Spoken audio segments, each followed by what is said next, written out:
Hello viewers, welcome back to my channel Seema blogs. বন্ধুরা, পাঙাশ মাছ অনেকে কিন্তু গন্ধের কারণে খেতে চায় না বা খেতে পারে না বা পছন্দও করে না। তো আমার মনে হয় যারা খেতে চায় না তারা এইভাবে পাঙাশ মাছ রান্না করলে যারা খেতে চায় না তারাও কিন্তু খেতে চাইবে এবং পছন্দ করবে। কোনো যে একটা পাঙাশ মাছের যে আষ্টে গন্ধ থাকে এই গন্ধটাও থাকবে না। তো যারা যারা পাঙাশ মাছ গন্ধের কারণে খেতে পারে না তারা রেসিপিটি ফলো করতে পারেন। থাকছে সকল ধরনের টিপস অ্যান্ড ট্রিক্স সহকারে আজকের রেসিপি। তো চলুন। তো বন্ধুরা, চলে এসেছি। দেখুন, এখানে আমি 8 পিসের মতো মাছ নিয়েছি, ধুয়ে পরিষ্কার করে জল ঝরিয়ে নিয়েছি। এবার আমি এখানে কটা চামচ লবণ দিয়ে দেব, কটার চামচ হলুদ, আর এখানে 2 চামচের মতো আদা রসুন বাটা দিয়ে দেব। আর হ্যাঁ বন্ধুরা, এখানে আমি সরিষার তেল দেব। অবশ্যই এখানে সরিষার তেলটা দিতে হবে। তো এগুলো দিয়ে আমি ভালো করে মাখিয়ে আমি 5 মিনিটের জন্য কিন্তু রেখে দেব মাছগুলো।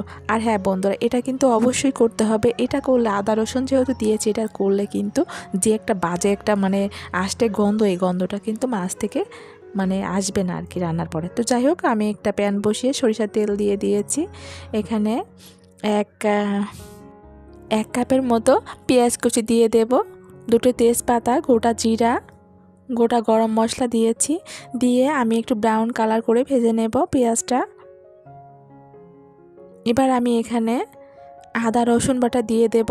যেহেতু পাঙাশ মাছ, তো এখানে আদা রসুনের পরিমাণটা একটু বেশি করে দিয়েছি। শুকনো মরিচের গুঁড়া।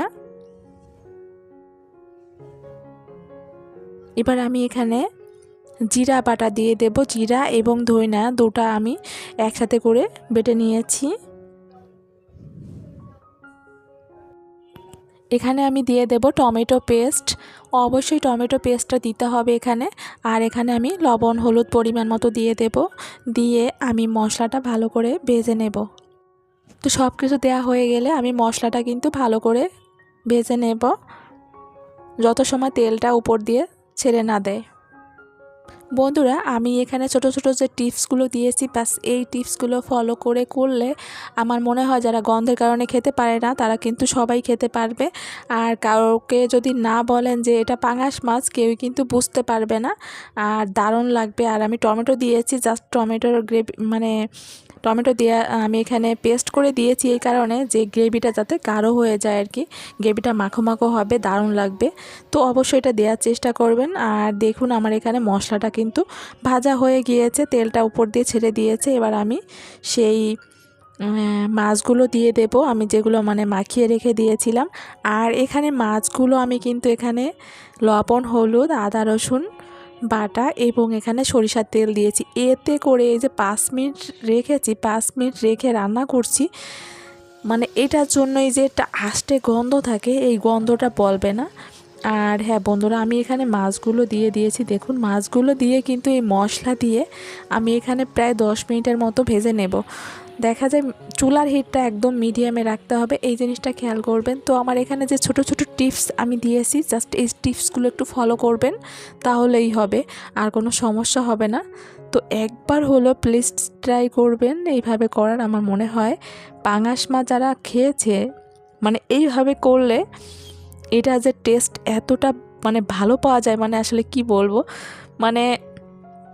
অনেক সময় দেখা যায় বোঝাই যায় না যে আসলে মাছ খাচ্ছি না চিকেন খাচ্ছি। ব্রয়লার মুরগি তো খেয়েছেন, জাস্ট ব্রয়লার মুরগি ফেলে খেয়ে যাবে, আর কোনো গন্ধ বা যে একটা আষ্টে গন্ধ থাকে, গন্ধটাও থাকবে না। তো একটু খেয়াল করেন, আমি কিন্তু ভালো করে কিন্তু ভেজে নিচ্ছি। কিছু সময় পর পর আমি উল্টিয়ে নেব, মাছগুলো একটু উল্টিয়ে দেবো। তবে হ্যাঁ, নিচ দিয়ে মশলাটা পুড়ে যাচ্ছে কিনা বা লেগে যাচ্ছে কিনা এটাও খেয়াল করবেন। এই কারণে কিন্তু চুলার হিটটা একটু মিডিয়ামে রাখবেন। মিডিয়ামে রেখে 10 মিনিট বা 5 মিনিটের জন্য হলেও সমস্যা নাই, মাছগুলো একটু ভেজে নেবেন মশলা দিয়ে। তবে হ্যাঁ, 5 মিনিটের কম ভাজবেন না, তাহলে কিন্তু ভালো লাগবে না খেতে। তো অবশ্যই মশলা দেওয়ার পর এখানে মশলা করার পর ভাজার পরে মাছগুলো দিবেন এবং 5 মিনিট ধরে কিন্তু এটা ভেজে নেবেন, তাহলে কিন্তু ভালো হবে। তো যাই হোক, আমি এখানে জল দিয়ে দিয়েছি, জল দিয়ে একটু ঢাকনা দিয়ে ঢেকে দেব। বেশি সময় লাগবে না, যেহেতু আমি মাছগুলো একটু ভেজে নিয়েছিলাম মশলা দিয়ে। আর এইভাবে করলে মানে কি বলবো, মানে এত মজা মানে খেতে। আমি সত্যি পাঙাশ মাছ অতটা পছন্দ করতাম না, কিন্তু এইভাবে করলে আমার মনে হয় মানে কি বলবো, আমিও পছন্দ করি। আমি এর তো যাই হোক, আমি মাঝে একবার মানে ঢাকনাটা তুলে নিয়েছিলাম, আবার একটু নেড়ে চেড়ে আবার কিন্তু ঢাকনা দিয়ে ঢেকে দেব। আর গ্রেভিটা কিন্তু একদম গাঢ় হয়ে গিয়েছে, আপনারা দেখে বুঝতে পারছেন কিনা জানি না।